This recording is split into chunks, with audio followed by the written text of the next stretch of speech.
হয়ে বাড়ি যেতে পারবো। এতে আমরা খুশি না বেজার? বেশি না কম? আমরা খুশি, আমাদের মালিক খুশি। বেজার শুধু শয়তান। বেজার কি? শয়তানও বেজার, তার চেলাচামুন্ডারও বেজার। শয়তানের সব চেষ্টাই ব্যর্থতায় পর্যবসিত হয়েছে। এখন একটা চেষ্টা বাকি আছে, মুনাজাতের আগে উঠানো যায় কিনা। আমরা নেক নিয়ত করে শয়তানের নাপাক গালে একটা চপেটা ঘাত করতে চাই। রাজি আছেন? আমরা নিয়ত করছি কিছুক্ষণ পরে আজকের মুনাজাত করে গুনাহ মাফ করে নিষ্পাপ বেহেশতি আল্লাহ ওয়ালা হয়ে বাড়ি যেতে চাই। কারা কারা হাত তুলে আল্লাহ তাআলাকে দেখা।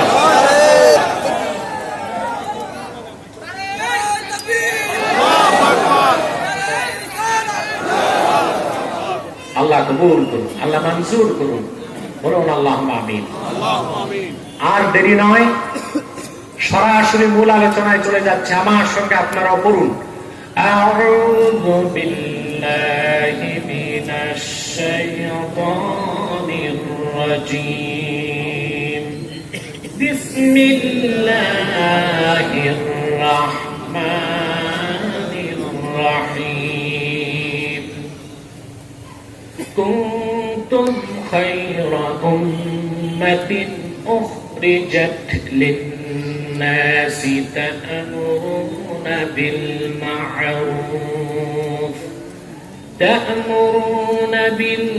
বিল-মা'রুফি ওয়া তানহাউনা 'আনিল মুনকারি ওয়া তু'মিনুনা বিল্লাহ। ওয়ালাউ আমানা আহলুল কিতাবি লাকানা খায়রান লাহুম মিনহুমুল মুমিনুনা ওয়া আকসারুহুমুল ফাসিকুন। আল্লাহ তাআলা তার হাবিব মুহাম্মদ সাল্লাল্লাহু আলাইহি সাল্লামের উপর অবতীর্ণ কোরআনে ১,৫০০ বছর আগে তার হাবিবের পেয়ারা উম্মতে মুহাম্মাদীকে সম্বোধন করে বলেন, কুনতুম খায়রা উম্মাহ, তোমরাই সর্বশ্রেষ্ঠ জাতি। সুবহানাল্লাহ। বড় একটা শ্বাস নিয়ে বলেন সুবহানাল্লাহ। আমাদেরকে আল্লাহ বলেছেন শ্রেষ্ঠ জাতি। উখরিজাত লিন-নাস আই উযহিরাত আলান-নাস, কিংবা আখরাজাকুমুল্লাহু লিনাফইন-নাস, গোটা বিশ্ব মানবতার কল্যাণে আল্লাহ তোমাদেরকে বের করেছেন। সুবহানাল্লাহ।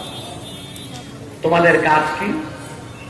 তা'মুরুনা বিল মা'রুফি ওয়া তানহাউনা 'আনিল মুনকারি ওয়া তু'মিনুনা বিল্লাহ। তোমাদের কর্মসূচি দুটো। তা'মুরুনা বিল মা'রুফ, ব্যক্তি জীবন, সমাজ জীবন, রাষ্ট্র জীবনে তোমরা সৎ কাজের আদেশ করবে, অসৎ কাজে নিষেধ করবে, বাধা দিবে। ওয়া তু'মিনুনা বিল্লাহ, আর আল্লাহর উপর পরিপূর্ণভাবে ঈমান আনবে। আল্লাহ কথাগুলি ঈমানদারদেরকে বলেছেন, তারপর আবার ঈমান আনার কথা কেন?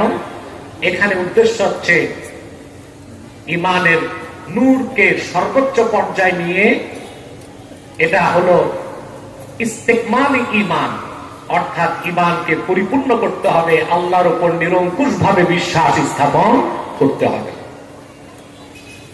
ওয়ালাউ আমানা আহলুল কিতাবি লাকানা খায়রান লাহুম, যদি আহলে কিতাবগণ ঈমান আনয়ন করত, এটা তাদের জন্য মহাকল্যাণ হতো। মিনহুমুল মুমিনুনা ওয়া আকসারুহুমুল ফাসিকুন, কিন্তু হতভাগ্য আহলে কিতাব, খুব কম সংখ্যক তাদের মধ্যে ঈমান আনার সৌভাগ্য লাভ করেছে, আর অধিকাংশ আহলে কিতাবী ঈমান থেকে বঞ্চিত হয়ে সত্য থেকে দূরে অবস্থান করেছে। আমরা তিনটি পর্যায়ে আল্লাহ তাআলার কথাটি বুঝার চেষ্টা করব। প্রথম হচ্ছে, আল্লাহ বলেছেন কুনতুম খায়রা উম্মাহ, উম্মতে মুহাম্মাদী তোমরাই হচ্ছ সর্বশ্রেষ্ঠ জাতি। আমাদের শ্রেষ্ঠত্বের কথা কে বলেছে? আমরা বলেছি না আল্লাহ বলেছেন? আল্লাহ। পৃথিবীতে প্রত্যেকটা জাতি তার শ্রেষ্ঠত্বের দাবি করে কিনা? আরে কথা বলেন। আমি কবরস্থানে না, সমাবেশে। ভুলে যান নাই তো? তা আচরণটা মুর্দার মতো হবে না, জীবন্ত মানুষের মতো হবে আপনাদের। পারবেন না? আমরা শ্রেষ্ঠ জাতি, আমাদের এই খাইরিয়ত শ্রেষ্ঠত্বের ঘোষণা কি আমাদের না আল্লাহ? পৃথিবীর প্রত্যেকটি জাতি শ্রেষ্ঠত্বের দাবি করে। ইউরোপিয়ানরা দাবি করে তারা শ্রেষ্ঠ জাতি, বাঙালি বলবে আমরা শ্রেষ্ঠ জাতি।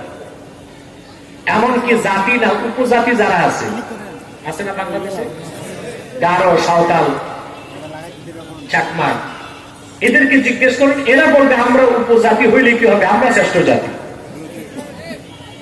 আর পৃথিবীতে চোরের মার বলা সে হিসেবে দম্প করে যারা শ্রেষ্ঠ জাতির দাবি করে তারা হচ্ছে ইংরেজ জাতি।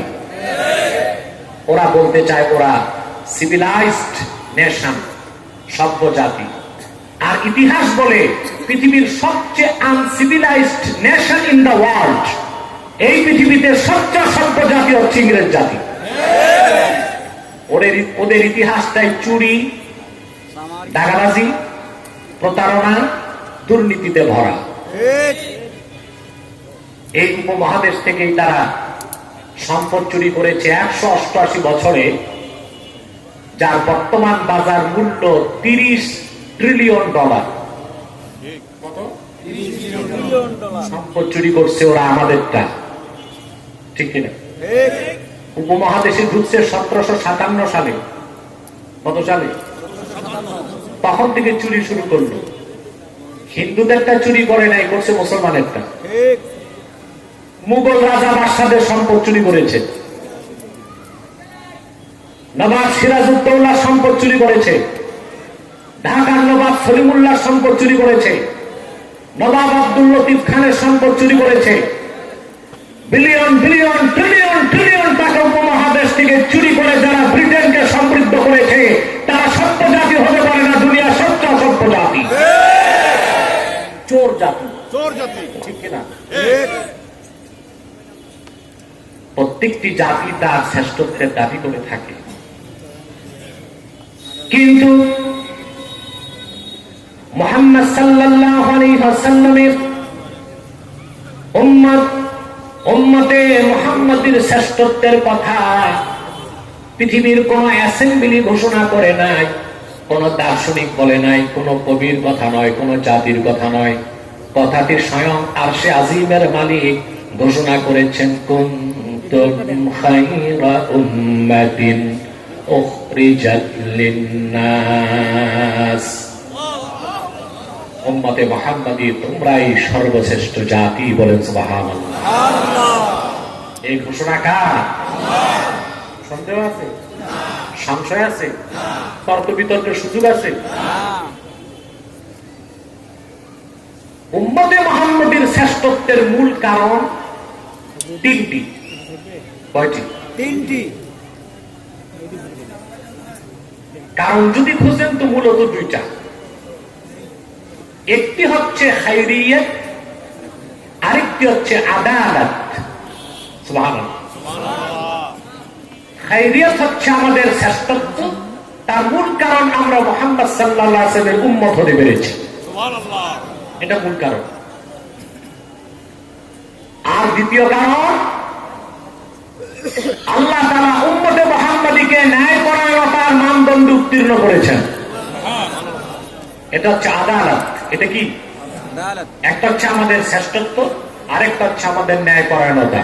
এই দুইটি বৈশিষ্ট্যের কারণে পৃথিবীর সমস্ত জাতি গোষ্ঠীর মধ্যে আল্লাহ তাআলা উম্মতে মুহাম্মাদীকে শ্রেষ্ঠ স্থান দান করেছে। অন্যত্র আল্লাহ রাব্বুল আলামিন বলেন, وَكَذَلِكَ جَعَلْنَاكُمْ أُمَّةً وَسَطًا لِتَكُونُوا شُهَدَاءَ عَلَى النَّاسِ وَيَكُونَ الرَّسُولُ عَلَيْكُمْ شَهِيدًا। সূরা বাকারাতে আল্লাহ তাআলা বলেন, আর এভাবেই হে উম্মতে মুহাম্মাদী, তোমাদেরকে আমি আল্লাহ শ্রেষ্ঠ উম্মত বানিয়েছি এবং তোমাদেরকে ন্যায়পরায়ণ জাতিতে পরিণত করেছি। আমাদের অনেক স্কলার তর্জমা করতে যে বলে ওয়াকাযালিকা জাআলনাকুম উম্মাতাও ওয়াসাতা, আর এভাবে আমি তোমাদেরকে মধ্যপন্থী উম্মত বানায় দিয়েছি। এই তর্জমাটা আসাহ না। আল্লাহ এটা বলেন না আমি তোমাদেরকে মধ্যপন্থী উম্মত বানাইছি। আল্লাহ বলেছেন ওয়াকাযালিকা জাআলনাকুম উম্মাতাও ওয়াসাতা, আই উম্মাতাও ওয়াসাতা খিয়ারাও ওয়া উদুলা। আমি তোমাদেরকে শ্রেষ্ঠ জাতি এবং ন্যায়পরায়ণ জাতিতে পরিণত করেছি। বলেন সুবহানাল্লাহ। কথা বুঝতেছেন? মধ্যপন্থী না সত্যপন্থী। কি সত্যপন্থী? তো ওয়াসাতার অর্থ কি? শাব্দিক অর্থ করতে হয় মাঝখানে, কিন্তু কোরআন শরীফের শাব্দিক তর্জমার সাথে মুফাসসিরগণ কি ব্যাখ্যা করেছেন সেটা দেখতে হবে। আল্লামা হাফেজ ইবনে কাসির তাফসীরুল কোরআনিল আযীমে, ইমামে বাগাবী মাআলিমুত তানজিলে, মাহমুদ আলুসি রুহুল মাআনিতে, ইমাম রাজি তাফসীর কবীরে, হাফেজ জালালউদ্দিন সিউতি তাফসীর জালালাইনে, ইমামে কুরতুবী জামিউল কোরআনে 10 থেকে 12টি তাফসীরের মধ্যে দেখেছি তারা সবাই এক তাফসীর করেছেন ওয়াকাযালিকা জাআলনাকুম উম্মাতাও ওয়াসাতা, আই খিয়ারাও ওয়া আদলা।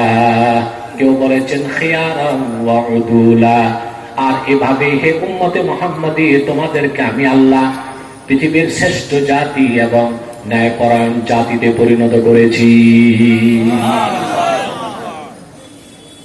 কোরআন শরীফের তাফসীর মন গড়া করার কোন সুযোগ নাই। আছে? জোরে বলেন আছে? না। তাফসীরের মূল নীতি হচ্ছে ইন্নাল কুরআনা ইউফাসসিরু বা'দুহু বা'দা। কোরআন শরীফের এক অংশ আরেক অংশের ব্যাখ্যা করে। দ্বিতীয় নীতি হচ্ছে কোরআন শরীফের তাফসীর নিতে হবে সহিহ হাদিস থেকে। তৃতীয় নীতি হচ্ছে কোরআন শরীফের ব্যাখ্যা নিতে হবে ইজমাউল মুফাসসিরিন। সব মুফাসসির যে ব্যাখ্যায় একমত সেটা গ্রহণ করতে হবে। কথা বুঝেন নাই? আমাদের দেশে একটা নতুন ফেরকা বের হয়েছে আহলে কোরআন দাবিদার। ওনারা কোনো তাফসীর মানে না, একটা হাদিসও বিশ্বাস করে না।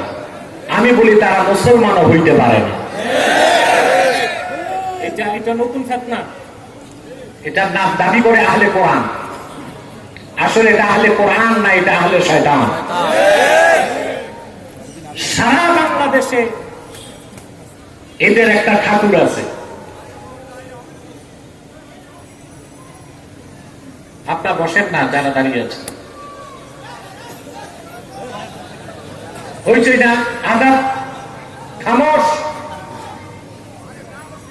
আদবের সাথে বসে যান, তাহলে পিছনের ভাইদের কষ্ট হবে না।